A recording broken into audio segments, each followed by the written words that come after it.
Just a little rant really on the Stag. I had some brake issues. Is that my Stag was not slowing down, and the only thing that I haven't fixed is the brake master cylinder. So I sent that out. Unfortunately, it took a month, and I've just got it back. So I'm going to work on that this weekend. Over the Christmas period, I had a brake master cylinder leak, and I know some people buy the TWR1, but I like to have mine rebuilt. So I actually had it re-sleeved many years ago. This is the original one, part of it from this Stag. It was sitting in my box of stuff.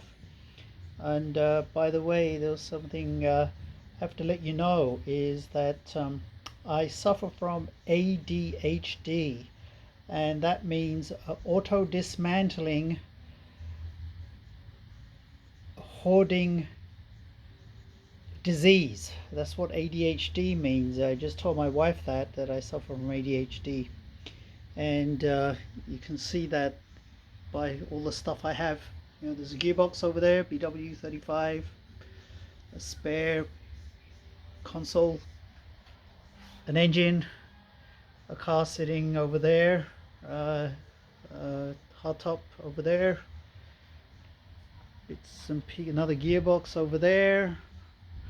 Give you a whole tour of my hoarding. This was the engine that actually came out of this car. That was an ESS block. Got a ZF gearbox, that one of my projects, and over there is, further down there is my overdrive gearbox that came out of this car, and I will make a video on that because I was able to find a RHP bearing and there is a slight difference, so I'll make a video on that. So a little bit about this car. I don't have lights, but I know some of you guys in UK are suffering from heat stroke. This car is my auto, always suffer from heat stroke for years. The first set of carbs, if I try to start the car for an hour in the hot weather, it wouldn't work. Then I rebuilt another pair of carbs. That one was really worse. That I rebuilt everything myself basically and experimenting. The second set of carbs, I could only leave the car for 10 minutes and I couldn't start it. This set of carbs, would you believe, came out of the my manual car over there, and it never suffered from anything.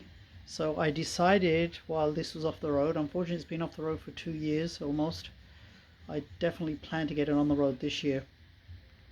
And so I said, let me put those set of carbs on this, and lo and behold, I do not have any heat stroke problems. I can start it on a dime, starts after a long drive. So I really don't know. Now when I say rebuild, I refurbish the carburetors. I just recondition them, just change whatever I feel needed. Mainly all the seals definitely get changed, but the floats they get adjusted, but I didn't change any of the valves or anything. And so that's an interesting thing. I think I'll keep this on this car because this is a bit of annoying having an automatic and heat stroke. Another thing I wanted to point out was I have a header tank. I had a split in the hose pipe, and so I didn't like the hose pipe, so I don't know if you can see that, lights off, but I actually got a copper elbow and I made this so it's nice and straight, and there's a very strain. What had happened, this pipe, there's one side goes into another size. It was different sizes, so I decided to try and match it. So fortunately a half-inch US half-inch copper pipe fits. A 15mm British copper pipe doesn't. I actually have a sample of that. Let's see. Another thing people talk about, which I didn't figure out until just recently, is that clip holding the choke clip is actually for the heater. And the way I could tell, no one would tell me why, but I could tell the difference is the heater cable actually has that dimple in there that clamps the pipe to the body of the heater, but the choke cable's flat. It doesn't have that dimple.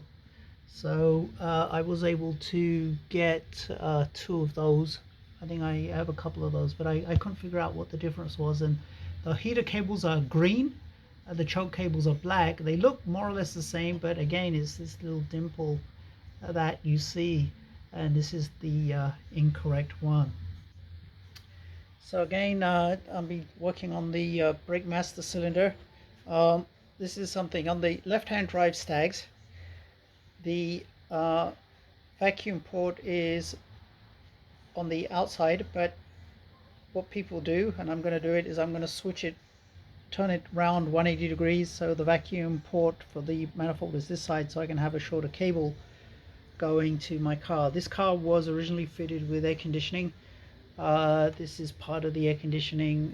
It's actually the valve heating system, and there's a tank there that is part of the system as well. So there's actually a T branches off to the air conditioning duct. Another thing is this car did have air conditioning, and this bracket is actually different, and I was actually able to source one of these proper brackets. Even though I don't have the original compressor on there, I do have it. I kept it for prosperity, but it's I just thought I'll keep it all consistent. Now, as this, with this carburetor, I don't have any heat stroke problem, heat soak. I have a Mickey Mouse generic fuel pump regulator. I'm going to actually I'm going to take this off and see if I don't really need it anymore. I needed it with that. Also, another thing I did was, someone had told me, is that I actually have a switch to switch off the fuel, and I no longer need to do that. So what I did was I took out the fuel cutoff and then just connected the wires, and there's a switch on the dashboard for that. So just a little talk on the little bits and pieces. I hope to get the Stag back on the road. I hadn't started for about a month, and it worked pretty well. Started first time.